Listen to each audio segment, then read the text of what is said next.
का दोस्तों मैं रवि आपका फिर से स्वागत करता हूं अपने चैनल रवि टेक स्टूडियो में। तो दोस्तों हम देख रहे हैं कि कोरोना का एक नया वेरिएंट ओमिक्रॉन पूरे वर्ल्ड में दहशत फैलाए हुए है और इसमें जो संक्रमण की जो रेट है डे बाई डे बहुत फास्टर रेट में बढ़ती जा रही है और ये सबसे बड़ा कॉन्सर्न है। फिर से पूरा वर्ल्ड एक नए लॉकडाउन की ओर बढ़ रहा है।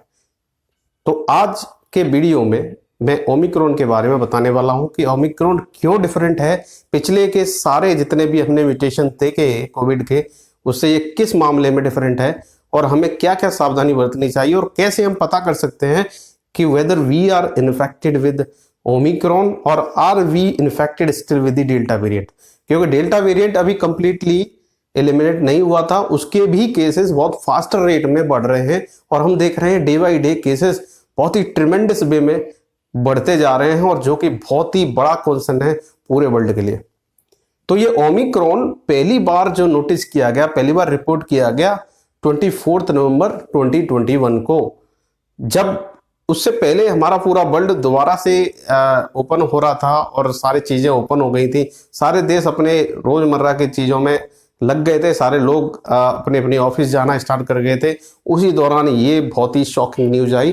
24 नवंबर को फर्स्ट ये रिपोर्ट किया गया और 26 नवंबर को WHO ने इसको अनाउंस कर दिया कि this mutation of Covid is very very dangerous and it is a very serious concern to the world. और उस ये जो डिसीजन लिया WHO ने, उन्होंने लिया technical advisory group on virus evolution ने डिसाइड किया कि ये जो ओमिक्रॉन वेरिएंट है ये बहुत ही ज्यादा घातक है कंपेयर टू अदर। घातक in the case of transmittivity, ये फास्टर रेट में संक्रमण को फैलाता है कंपेयर टू अदर वेरिएंट। और जैसा कि ये जो ओमिक्रॉन है इस पे बहुत सारी टेक्निकल रिपोर्ट्स भी आ चुकी हैं, कई सारे साइंटिफिक जर्नल्स में जो डिटेल आई है वो ये कहती है कि ये जो ओमिक्रॉन है वो सारे जितने भी वेरिएंट्स अभी तक आए थे उसका एक मिक्सचर है। तो अभी तक तो डेल्टा वेरिएंट ने पूरे वर्ल्ड में तबाही मचा रखी थी और स्पेसिफिकली इन इंडिया हमने बहुत झेला सेकंड वेव को। हालांकि सेकंड वेव में हमारी मोर्टेलिटी रेट थोड़ी कम रही और वो उसका रीजन था कि ज्यादातर वैक्सीनेशन हो चुके थे और वैक्सीनेशन डिफरेंट स्टेजेस पे चल रहे थे इंडिया में, जिसकी वजह से हम इजीली सेकंड वेव को पार कर गए। बड़ी जो ओमिक्रॉन नाम की जो नया जो वेरिएंट आया है इसकी जो संक्रमण रेट है इतनी फास्ट है कि पहले एक पर्सन 40 लोगों को संक्रमित कर सकता था अगर किसी भी लोकेलिटी में वो होता है, और इसमें अगर एक पर्सन इन्फेक्टेड होता है तो वो 400 लोगों को इन्फेक्ट कर सकता है। तो इतना फास्टर वे में इसका संक्रमण फैलता है जो कि अपने आप में बहुत ही घातक है। तो जितना अभी जो इनिशियल जो रिपोर्ट्स और इनिशियल जो भी पेशेंट गए हॉस्पिटल में, हालांकि इसके जो सिम्टम्स जो दिखते हैं वो बहुत ही माइल्ड हैं। अगर इसमें कोई संक्रमित भी हो जाता है तो उसको बिल्कुल नहीं पता चलेगा कि वो संक्रमित हो चुका है ओमिक्रॉन से, क्योंकि जो सिम्टम्स होंगे वो just like a normal cough and cold. तो इसमें जो 5 सिम्टम्स हैं जो कि मेजॉरिटी ऑफ पीपल में देखे जा रहे हैं वो है कि उसको cough, cold and runny nose and headache and sore throat. तो ये एक नॉर्मल, जब भी किसी को ये नॉर्मल कोल्ड भी लग जाता है तो ये सारे जो सिम्टम्स हैं एकदम से ऑर्डिनरी सिम्टम्स हैं जो कि मिलते जुलते हैं फ्लू से भी। तो इस कंडीशन में आदमी जो संक्रमित हो चुका है उसको पता ही नहीं चल पाता कि वो ओमिक्रॉन से संक्रमित हो गया है। और इसके बारे में भी टेस्टिंग की बात भी करें तो टेस्टिंग की अभी कोई इफेक्टिव किट नहीं है। जो कि हम पुराने जो कर रहे थे, जो कोविड का जो डेल्टा वेरिएंट था उसकी जितनी भी टेस्टिंग की गई थी वो सारी RT-PCR रिपोर्ट और पैरेलली जो CT स्कैन करते थे उसके थ्रू किसी डिस्कशन पे पहुंचते थे कि कितना ये संक्रमण फैल चुका है और किस तरह की उसको मेडिसिन दी जाएगी।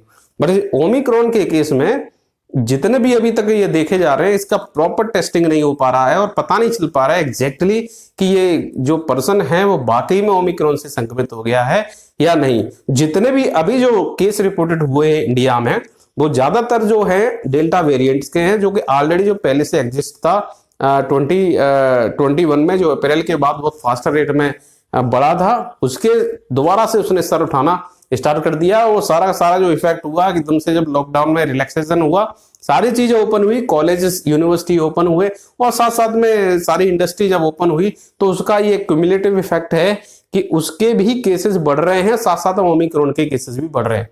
तो इंडिया के लिए बहुत बड़ा कॉन्सर्न का क्वेश्चन खड़ा हो गया है कि कैसे टैकल करेंगे हम इस तीसरी वेव को। इसको जो जितने भी एक्सपर्ट हैं वो मानते हैं कि ये शायद तीसरी वेव है कोविड की, जिसको हमें पार करना होगा।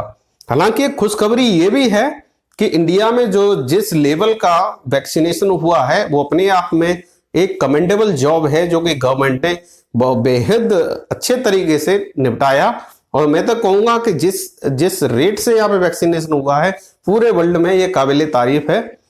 हालांकि इतना वैक्सीनेशन होने के बावजूद भी इन्फेक्शन रेट कम नहीं है, इन्फेक्शन रेट बहुत ही ज्यादा घातक तरीके से हो रही है। इंडिया में ओवर द नाइट केसेस बढ़ते चले जा रहे हैं, फिर से हम एक और लॉकडाउन की ओर अग्रसर है। हालांकि स्टेट गवर्नमेंट्स ने नाइट कर्फ्यू भी लगा दिए, साथ साथ में अभी जो रिसेंट जो एडवाइजरीज दी गई हैं स्टेट गवर्नमेंट के थ्रू, उनमें वर्क फ्रॉम होम का भी कॉन्सेप्ट जितने भी ऑर्गेनाइजेशंस हैं उनमें लगा दिया गया है। तो 50% कैपेसिटी के साथ स्टिल दे कैन रन। और जितने भी स्टूडेंट्स हैं पार्टिकुलरली वो सबसे ज्यादा सफर हो रहे हैं because of this Covid. For the last 3 years हमने देखा है कि किस तरह से टीचिंग एंड लर्निंग प्रोसेस चल रहा है और किस तरह से नॉलेज शेयरिंग चल रहा है। हालांकि on one front this is good, in digital media teachers are interacting with the students, but that is not actually we can say the replacement of the offline mode of interactions.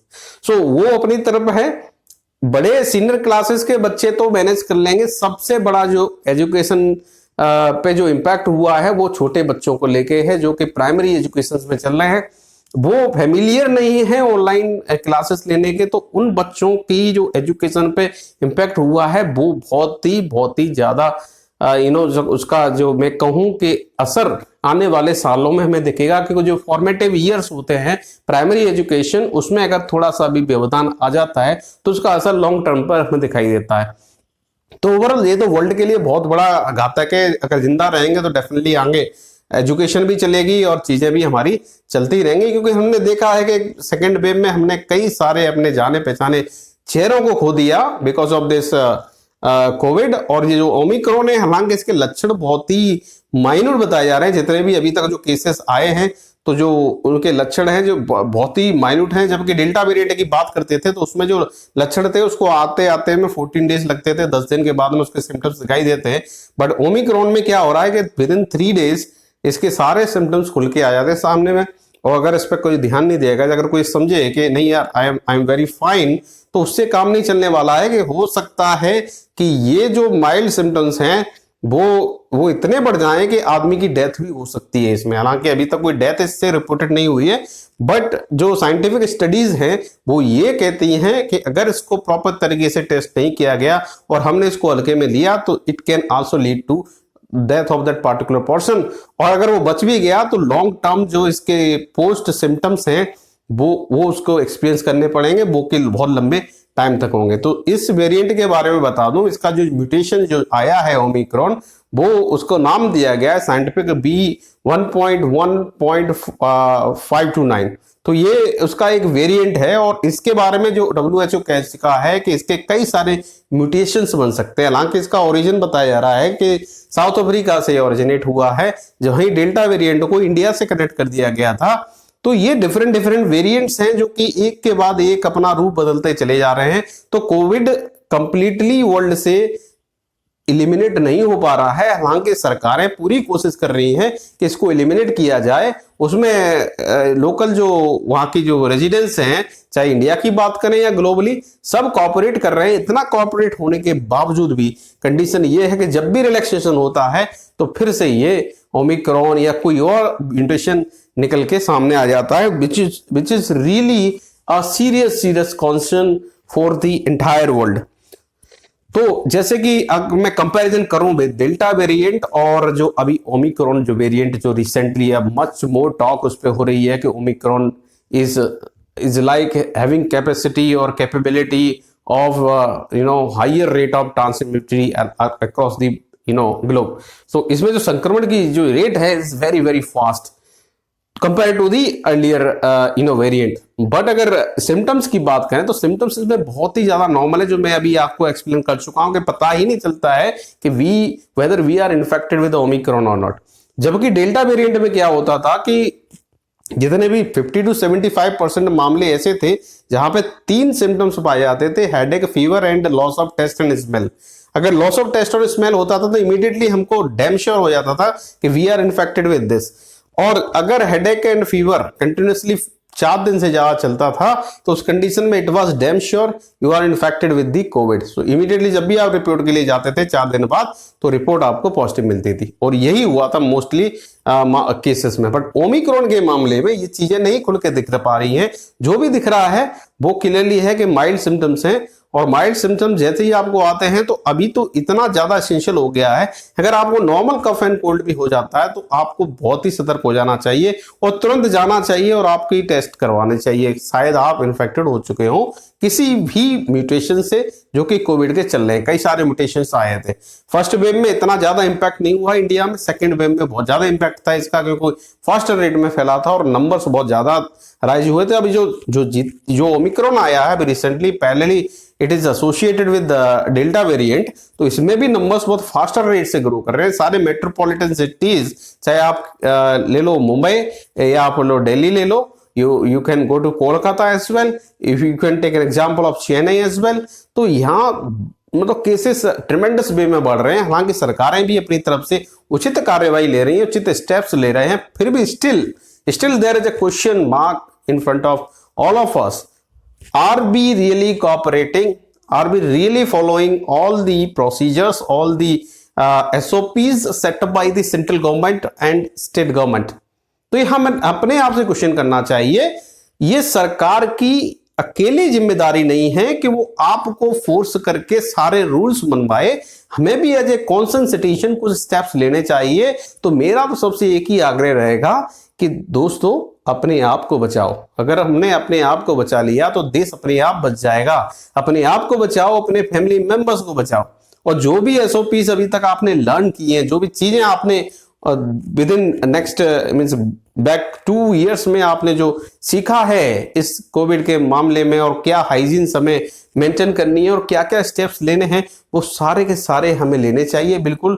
और बिल्कुल शर्माना नहीं चाहिए। जब भी आप बाहर जा रहे हैं तो मास्क का यूज डेफिनेटली करें, बहुत जरूरी है। क्योंकि देखो उसके ड्यूअल बेनिफिट हैं। एक तो आपको इस सारे म्यूटेशन से आपको बचा के रखेगा, बाहर की डस्ट और उससे भी बचाएगा, क्योंकि एनवायरमेंटल जो एयर है वो भी पोल्यूटेड है, मतलब पूरी पोल्यूशन है चारों तरफ, उससे भी बचा के रखेगा। तो ये तो एक हैबिट आप डाल लो, जब भी बाहर निकलते हो with mask you have to go, don't forget that. And second thing, अपने हैंड को सैनिटाइज करते रहो एवरी आवर, और whatever places you are, if you are touching any wall, if you are touching any other things in the open market, public places, then you have to sanitize immediately your hands। So एक pocket में एक छोटा सा sanitiser भी लेके चलो हमेशा, ये भी आदत में डालो, और हमेशा आपको लेके चलना है, चाहे ये कम हो जाए केसेस या बढ़ जाए केसेस, ये आदत में आपको रखना है। एक सैनिटाइजर और दूसरा आपका मास्क, ये आपके साथ हमेशा रहना चाहिए। And social distancing is also one of the necessary steps that you have to take. तो दोस्तों इसमें बिल्कुल कोताही ना करो, क्योंकि आप सुरक्षित रहेंगे तो आपकी फैमिली भी सुरक्षित रहेगी, क्योंकि you are the only person who is responsible for earning the bread and butter for your family. If you are working, if you are not working, then also you are having some responsibilities towards your family, towards your friends। so please दोस्तों इस चीज को serious ले लीजिए, क्योंकि ये जो Omicron का जो वेरिएंट है उसके बारे में बता रहा हूं। हालांकि लोग भ्रमित कर रहे हैं कई लोगों को कि कुछ नहीं होगा ओमिक्रॉन से, ओमिक्रॉन के सिम्टम्स बहुत माइल्ड होते हैं। आई डू एग्री, क्योंकि सारे जो साइंटिफिक फैक्ट्स हैं वो भी यही दिखा रहे हैं कि इसके जितने भी लक्षण आएंगे, जो भी सिम्टम्स आएंगे, they will be very very ordinary symptoms, right. उससे क्लियरली आप इस कंक्लूजन पे नहीं पहुंच सकते कि whether you are infected with Omicron और या फिर नॉर्मल आपको कफ एंड कोल्ड लग चुका है, तो दोस्तों थोड़े से सीरियस हो जाइए। अगर आपको इनमें से कोई भी सिम्टम्स दिखाई देते हैं, immediately do contact to the doctor without any delay, क्योंकि life is very very precious and we have seen in the past years we have lost so many notable persons, right? Not so many notable persons, celebrity politicians, our own neighbors, right? Neighbors, our own colleagues, our own friends. तो हमने बहुत कुछ देखा है। तो दोस्तों इस चीज को सीरियस लेना स्टार्ट कीजिए और सारे स्टैंडर्ड एसओपीज जो भी सेट बाय सेंट्रल गवर्नमेंट और set by the state government, you have to follow it carefully. और मैं जो आपको जो इन्फॉर्मेशन दिया हूं, ये सारी information is true. It is available in the print media. It is also available in the research journals. From there I gathered this information. I thought of sharing with you. That's why I created this video, and this is only my request as a concerned citizen of India. I want to see each one of you healthy, safe. So please दोस्तों, जो भी चीजें हैं, जो भी SOP set हैं, आपको वो फॉलो करनी है। उसको प्रॉपर वे में आप फॉलो कीजिए दोस्तों। अगर आपने अपने आप को बचा लिया और अपनी फैमिली को बचा लिया तो देश अपने आप बच जाएगा। और गवर्नमेंट के प्रति थोड़ी सी आपको फेथ भी रखने की जरूरत है। गवर्नमेंट सारी, चाहे वो स्टेट गवर्नमेंट हो या सेंट्रल गवर्नमेंट हो, अपनी तरफ से पूरी कोशिश कर रही है कि इसको टैकल किया जाए। क्या क्या जो फैसिलिटीज हैं वो लोगों को देनी है, वो बिल्कुल प्रोवाइड कर रहे हैं, प्रॉपर वे में प्रोवाइड कर रहे हैं। तो हमारी भी रिस्पॉन्सिबिलिटी बन जाती है, we also have to cooperate with central government, we have to cooperate with the state government. तो दोस्तों सारे एसओपीज का पालन कीजिए और बच के रहिए दोस्तों, बच के रहिए। It is very serious concern. और हमारा देश अनदर लॉकडाउन की तरफ बढ़ रहा है, क्योंकि संख्या बढ़ती हुई चली जा रही है। ये संख्या संक्रमण की बढ़ क्यों रही है? क्योंकि हम लोगों ने लापरवाही स्टार्ट कर दी। हम मार्केट में जाते हैं, विदाउट मास्क घूम रहे हैं और पूरी गैदरिंग कर रहे हैं। सब जगह पे भीड़ चाल की तरह मतलब भीड़ बनी हुई है। हालांकि मैं मानता हूं कि बहुत सारे हमारे पर्व भी आ रहे हैं, फेस्टिवल्स हैं, फिर भी फेस्टिवल होते हुए भी थोड़ा सा सोशल डिस्टेंस रखिए और उससे थोड़ा बच सकते हैं इस सारे संक्रमण से। अगर संक्रमण लग गया तो definitely it will be very very disaster to each and every one of you. मैं कह रहा हूं क्योंकि फैमिली और आपकी लाइफ बहुत ज्यादा इंपॉर्टेंट है। Keep in mind. तो बिल्कुल इसके साथ खिलवाड़ ना कीजिए। तो बच के रहिए दोस्तों, बस मैं इतना ही कहना चाहूंगा। तो इतना ही आज के लिए। अगर आप कोई फीडबैक देना चाहते हैं, do write in the comment section. I would be happy to check out your feedback, and I would also reply for each and every comment that you are putting on my video. And दोस्तों जिनने भी मेरे इस video को और मेरे channel को अभी तक लाइक और सब्सक्राइब ना किया हो, तो मेरा आग्रह है कि आप डेफिनेटली सब्सक्राइब करें। ऐसे ही नए नए वीडियोस आपको मिलते रहेंगे। जो भी नेशनल और लोकल इश्यूज हैं उन पे मैं अपनी ओपिनियन देता हूं डेफिनेटली, और टेक्निकल चीजें भी मैं शेयर करता हूं। तो डेफिनेटली आपको कुछ ना कुछ इससे सीखने को मिलेगा। तो दोस्तों जुड़ते रहिए और सपोर्ट करते रहिए। आज के लिए इतना ही। मिलता हूं अगले वीडियो में एक नए अपडेट के साथ। तब तक के लिए नमस्कार, जय हिंद, वंदे मातरम।